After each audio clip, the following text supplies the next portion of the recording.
Hello दोस्तों, नमस्ते। मैं शीला शर्मा, हमारे यूट्यूब चैनल पर आप सभी का स्वागत है। दोस्तों, आज एक भक्ति भजन गीत आप लोगों को सुनाऊंगी। फुल आवाज़ करके गीत को सुनना और आप सभी को जैसा लगे कमेंट के माध्यम से बताना। हमारी आवाज़ में गीत आप सभी को कैसा लगा, आइए सुनिए। हमारी आवाज़ में ज़्यादा से ज़्यादा शेयर भी करना। आइए सुनिए हमारी आवाज़ में।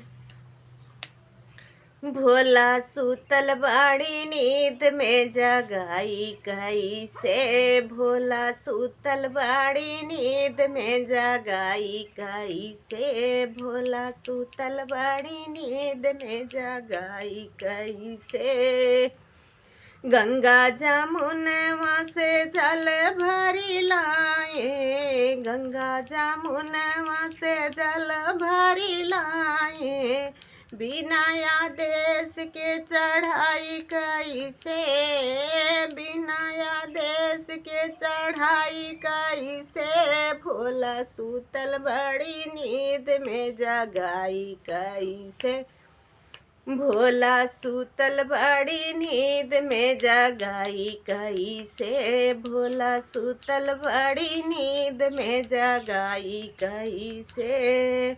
भंगिया के पीस पीस गोला बनाए, भंगिया के पीस पीस गोला बनाए, बिना आदेश के खियाई कैसे, बिना आदेश के खियाई कैसे, भोला सूतल बड़ी नींद में जगाई कैसे, भोला सूतल बड़ी नींद में जगाई कैसे, भोला सूतल बड़ी नींद में जगाई कैसे। गजवा के माले माले चिलम बनाए हो, गजवा के माले माले चिलम बनाए हो, गजवा के माले माले चिलम बनाए हो, बिना आदेश के पियाई कैसे, बिना आदेश के पियाई कैसे, भोला सूतल बड़ी नींद में जगाई कैसे, भोला सूतल बड़ी नींद में जगाई कैसे, भोला सूतल बड़ी नींद में जगाई कैसे।